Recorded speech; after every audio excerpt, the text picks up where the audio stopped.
Hello, কেমন আছো? আজকে আমরা আলোচনা করব রেলের group D previous year GK GS question 2022 part number 7। এর আগে আমরা 6টি পার্ট কমপ্লিট করেছি। তোমরা যারা দেখোনি ভিডিওটি, চ্যানেলে গিয়ে দেখতে পারবে। 6টি ভিডিও কমপ্লিট করা আছে, তোমরা দেখে নিও। তোমরা যারা মনস্থ করেছো যারা রেলের এবার ফর্ম ফিল আপ করবে, যারা পরীক্ষা দেবে, তারা কিন্তু অবশ্যই দেখে নিও। তাহলে বুঝতে পারবে যে কী ধরনের পরীক্ষা হয়, পরীক্ষায় কী ধরনের কোশ্চিন আসে, কেমন কোথা থেকে প্রশ্ন হয়, তোমাদের একটি ধারণা চলে আসবে। তাহলে চলো দেখে নিই। আর তোমরা জানো যে আমি প্রতিটি পার্টে মোটামুটি 12টি করে 12 থেকে 15টি করে কোশ্চিন করায় আর প্রশ্ন করায়। আর প্রতিটি প্রশ্ন কিন্তু 2022 রেলের গ্রুপ ডিতে এসেছিলো।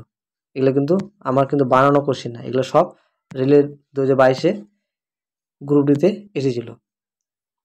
তাহলে চলো দেখে নিই। আজকে প্রশ্ন দেখো, 1 নম্বর প্রশ্ন দেখো, ইহুদিরা কোন উৎসব মোমবাতি জ্বালিয়ে পালন করে?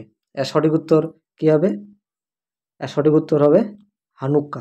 এখানে কিন্তু রেলের গ্রুপটিতে 4টি করে অপশন থাকে, মানে 4টি উত্তর থাকে। তোমাকে সঠিক উত্তরটি বেছে নিয়ে লিখতে হয়, আর পরীক্ষা হয় কিন্তু অনলাইনে।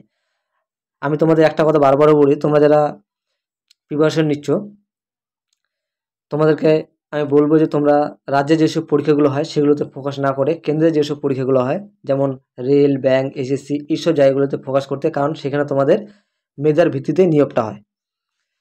আর এই প্রশ্নগুলো কিন্তু খুবই ইম্পর্টেন্ট তোমরা যারা, তাদের জন্যই তোমরা যারা রেলে গ্রুপ ডি পরীক্ষা দেবে এই বছর। তারপর 2 নম্বর প্রশ্ন দেখো, গোয়ার সরকারি ভাষা কি? এর সঠিক উত্তর কী হবে? কোঙ্কনি। 3 নম্বর প্রশ্ন দেখো, সত্যশোধক সমাজ প্রতিষ্ঠা করেন কে? সঠিক উত্তর কি? জ্যোতিবা ফুলে। 4 নম্বর প্রশ্ন দেখো, ভারতে কোথায় প্রথম গ্রাফিন ইনোভেশন সেন্টার খোলা হয়েছে? এর সঠিক উত্তর হবে কেরালা। বৈদ্যুতিক বাল্বের ফিলামেন্ট কি ধাতু দিয়ে তৈরি?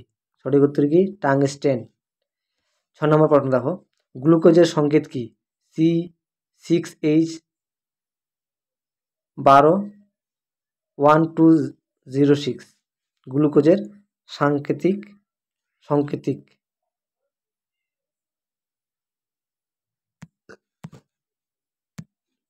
7 নম্বর প্রশ্ন দেখো, কোন রাজ্য সরকার ই পঞ্চায়েত পুরস্কার 2021 জিতেছে? 2021। এর সঠিক উত্তর কী হবে? উত্তরপ্রদেশ। 8 নম্বর প্রশ্ন দেখো, মার্চ 2022 পর্যন্ত মোট কতগুলি শাস্ত্রীয় ভাষা ছিল?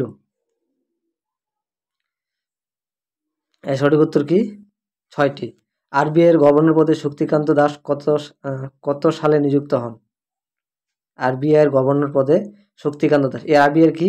রিজার্ভ ব্যাঙ্ক অফ ইন্ডিয়া, 2018 সালে। 10 নম্বর প্রশ্ন দেখো, স্বাধীন ভারতের প্রথম অর্থমন্ত্রী কে ছিলেন? আর কে সুমুখম চেট্টি। সঠিক উত্তর। 11 নম্বর প্রশ্ন দেখো, বন্দিপুর জাতীয় উদ্যান কোন রাজ্যে অবস্থিত? সঠিক উত্তর কি? কর্ণাটক।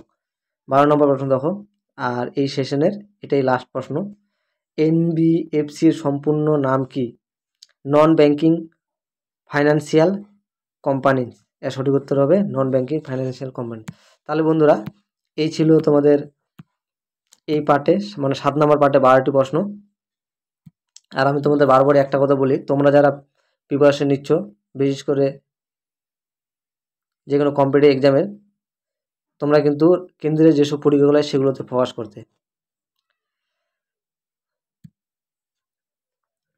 কারণ সেগুলো তোমাদের মেধার ভিত্তিতে নিয়োগটা হয়।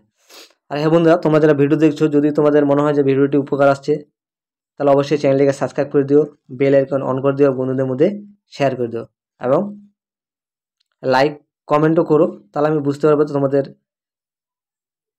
এই ভিডিওগুলি তোমাদের ভালো আসছে কিনা, বা সাউন্ড কোয়ালিটি কেমন, আর কি ধরনের করলে ভালো হয়। তাহলে আমারও একটি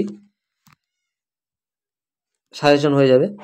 তাহলে তোমরা অবশ্যই কিন্তু লাইক কমেন্ট করো, আর চ্যানেলটিকে সাবস্ক্রাইব করে দিও, বেল আইকন অন করে দিও। তাহলে আজকের জন্য এতটুকুই, ধন্যবাদ।